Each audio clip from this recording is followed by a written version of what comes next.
सेवा जोहार संगवारी मन ला हमारे यूट्यूब चैनल ब्लॉक कबड्डी संगवारी में आप मन के स्वागत करत हन।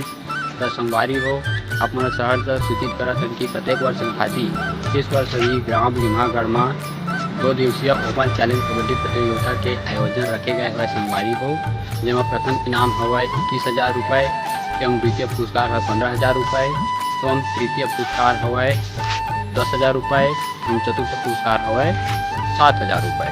तो संगवारी हो आप जम्मो खिलाड़ी बंधु एवं दर्शकगण सादर आमंत्रित हवा, तो हो सके तो ज़्यादा से ज़्यादा संख्या में आवा और मैच के आनंद उठावा।